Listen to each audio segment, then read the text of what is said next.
बिस्मिल्लाहिर्रहमानिर्रहीम। अस्सलाम वालेकुम। मैं हूं आपका टीचर गुलज़ेब अब्बास और आप देख रहे हैं रिफ्लेक्ट एंड शाइन। आज का हमारा टॉपिक है मेजरमेंट। हम डिस्कस करेंगे मेजरमेंट ऑफ फिजिकल क्वांटिटीज।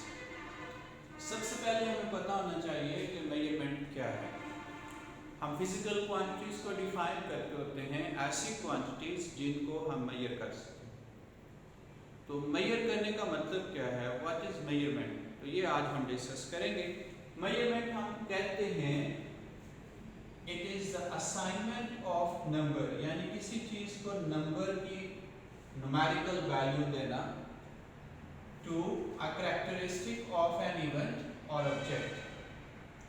तो मेजरमेंट है किसी भी कैरेक्टरिस्टिक, किसी ऑब्जेक्ट के या इवेंट के, उसको एक नंबर देना, न्यूमेरिकल वैल्यू देना। जैसे कि हम बात करते हैं कि ये मार्कर अगर मेरे पास मौजूद है तो हम ये कह सकते हैं कि इसकी ये लेंथ है। कितनी लेंथ है, सपोज करते हैं हम कह लेते हैं कि ये 10 सेंटीमीटर है।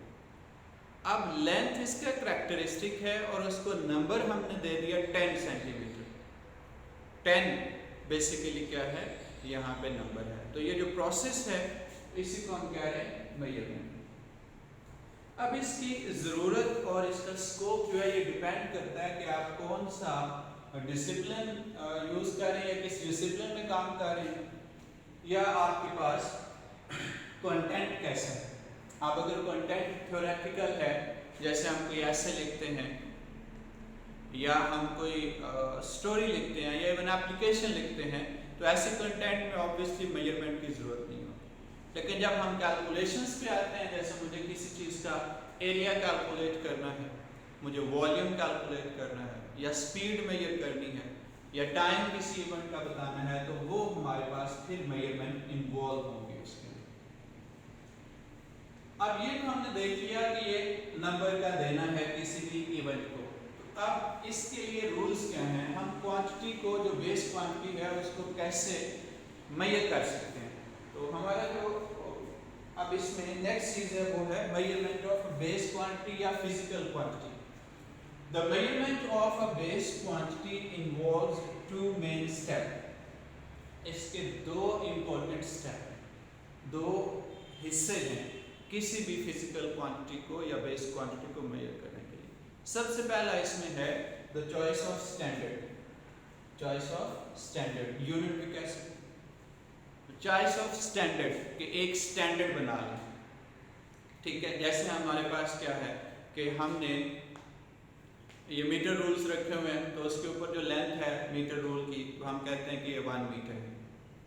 तो जब हमने ये स्टैंडर्ड बना लिया, इसी तरह हम मैथ्स के लिए हमने डिफरेंट बाइट्स रखे हुए हैं। ठीक है, तो उन बाइट्स वो हमारे पास स्टैंडर्ड है। दूसरी चीज़ क्या है, दूसरी चीज ये है establishment of a procedure for comparing the quantity to be measured with that standard.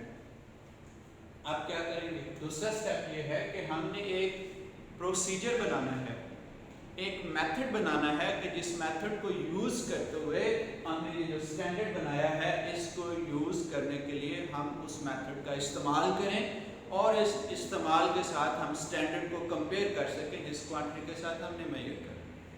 For example हमें मैथ्स मेजर करना, तो मैथ्स के लिए बाइट जो है एक, वो हमने बना लिया स्टैंडर्ड। अब स्टैंडर्ड तो बन गया, फिर क्या करेंगे, फिर हम वो प्रोसीजर अडॉप्ट करेंगे। दूसरा पॉइंट वो ये है कि हमारे पास एक बैलेंस होना चाहिए, फिजिकल बैलेंस।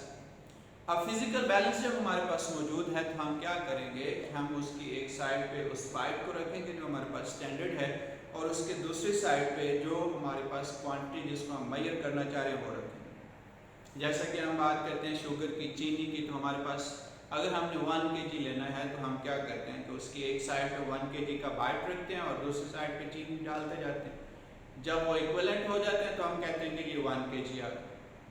तो ये है दूसरा, जो कि क्या है हमारे पास establishment of a procedure for comparing the quantity to be measured with that standard.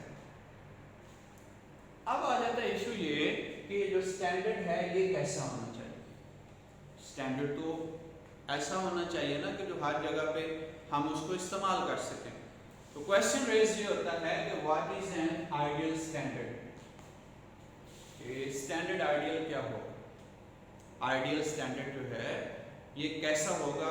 तो इसके दो मेन कैरेक्टरिस्टिक हैं, इसके दो बेसिक प्रॉपर्टीज हैं, जिसको हम ये कह सकते हैं इट इज एन एक्सेसिबल, कि ये हमारी पहुंच में होना चाहिए। अब ऐसा नहीं है कि एक स्टैंडर्ड तो बना लिया लेकिन वो हमें दस्तयाब नहीं है, हम उसको यूज़ नहीं कर सकते, तो वो स्टैंडर्ड तो हमारे किसी काम का नहीं।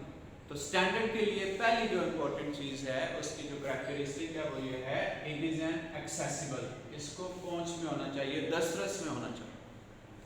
दूसरा है इट इज़ इनवेरिएबल, बहुत इंपॉर्टेंट चीज़, कि ये वेरी ना करता हूँ, यानी कि ऐसा नहीं है कि खारियों के अंदर स्टैंडर्ड है और लाला मौसम में जाके और हो जाए, या एक कंट्री में जैसे पाकिस्तान में और है, चाइना में जाके और हो जाए उसकी वैल्यू, तो ये आइडियल स्टैंडर्ड की बात नहीं है।